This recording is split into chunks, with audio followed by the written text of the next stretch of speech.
Eyeshadow School for hooded and droopy eyes starts now. If you have hooded eyes or if you have this excess skin that droops over your eyelid and you do eye makeup, you have probably struggled a little bit to get them to look the way you want. You see a inspiration picture and you think, I want to do my eye makeup exactly like that, and it looks nothing like that. It doesn't work the same way. So I'm going to show you a few ways and a few techniques that I use to get the best look out of my eyeshadows that I can with just a few little tweaks. When I share hooded eye tutorials, it's not to say, hey, look, I'm going to hide my hooded eyes. It's saying, hey, this is how I do my eye makeup so you can see it. Because doing standard techniques makes it to where a lot of the times you can't even see the eyeshadow if it's strictly on my lid. My lid is completely covered when all of this comes back down. This is not my lid. This is excess skin. So, but this is where my eyeshadow is going to go because that's what you can see most of the time. So I'm going to show you how we're going to use this and work with what we have. The first thing that I always use is an eyeshadow primer. No ifs, ands, or buts about it if I want my eyeshadow to last all day long and not crease. So this one is Thrive Causemetics Lift 360, so you can put it kind of all around your eye if you want to. I also really like the Urban Decay eyeshadow primers, but whichever one you choose, there's lots of great ones.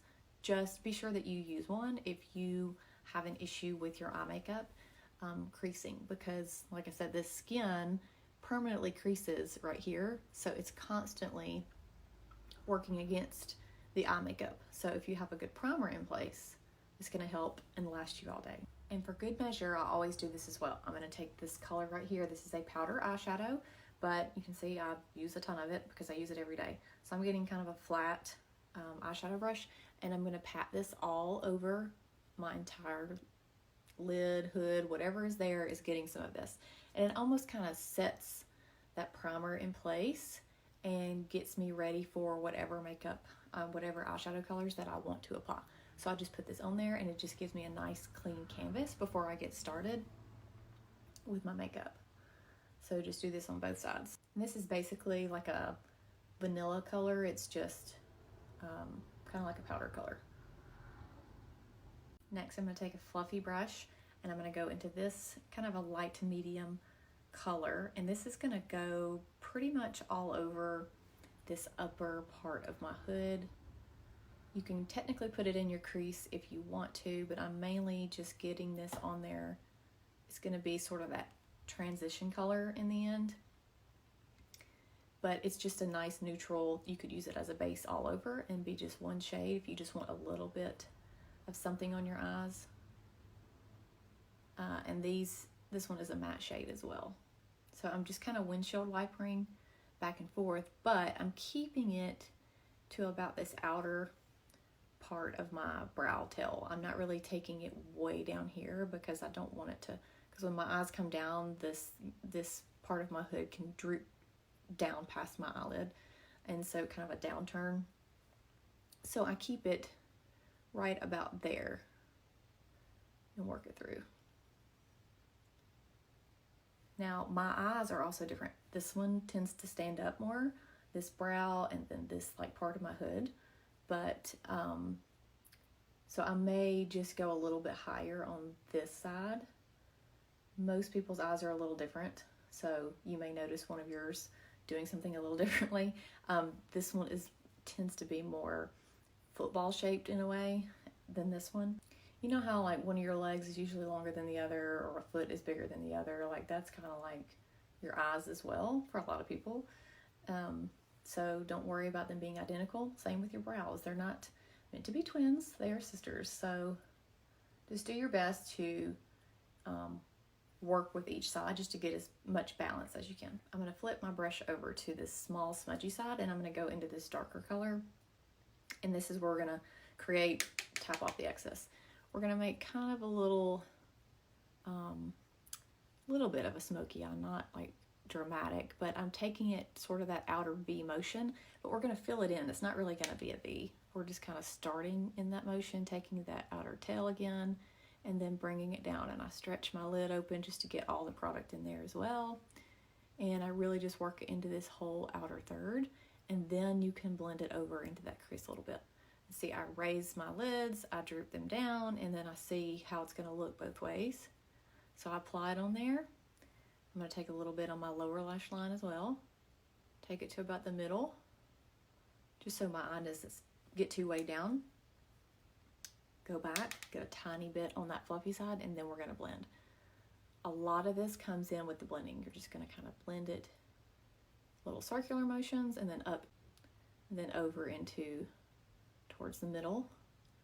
So it kind of has the darkest on the outer, and then it goes lighter and lighter towards the middle. We want to keep the inner corner lighter.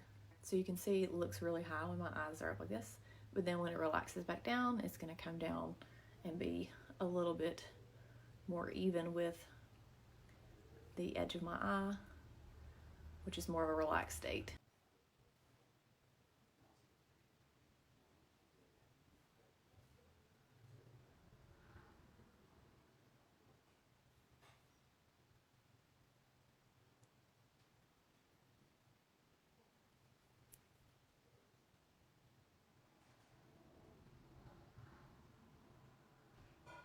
And then if you need to, you can take this fluffy side again and go back to that transition color, and you can blend it at the top just to make sure everything's nice and cohesive together. So this color right here is a light champagne shimmer eyeshadow, and I'm going to put it right here on my lid, a little bit above. Say it covers my natural lid, so I take it a little bit above that, and then take it to that inner corner just to keep the eye brighter and a little bit more open. Hooded eyes can tend to look weighed down, so that's why I try to keep this inner corner a little bit more lighter and brighter, especially if I'm doing something darker out here. And using my finger just puts a little bit more pigment down with the shimmer, so that's why I'm using my finger for this. And you can take your brush and just kind of lightly blend that out if need be. So this is just kind of a basic neutral eyeshadow look. You can take this same concept with different colors, different ranges of colors, and do the same thing. As for eyeliner, I don't usually do a lot of eyeliner. I did do a video recently sharing how I do my eyeliner if I do it, but today we're not going to do that. Moving over to mascara, I use a tubing formula, which is a different type of formula from standard mascara, and that's because they are little polymer tubes that coat the lashes, but they don't transfer or smudge, which is huge. If you ever have issues with your mascara transferring under here or on top of your lid, especially if you have a hooded lid, that hood is hanging over and it's constantly getting knocked by your lashes, so it's natural for that mascara to transfer off. But this formula doesn't do that. When you actually remove it, you get water on it and you twist and they come off in little tiny tubes. It looks like your eyelashes are falling out, but it's just the little tubes of mascara. Since I have switched to something like this, I could probably never go back to a regular mascara just because it works so well for my eyes. But there's lots of different ones out there. This one is Thrive Causemetics Liquid Lash Extension.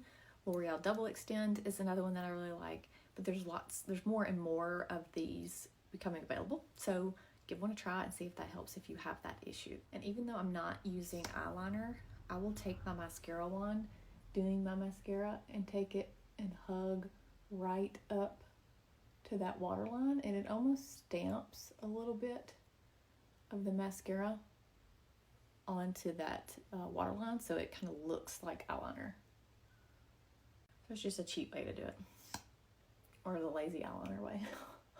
Anyway, I just go through and coat. I usually do take a little bit of time to try and coat my lashes really well, just so I can get as much length and volume as I can get from them. I'm trying to work on keeping my mouth closed when I do my mascara. I don't like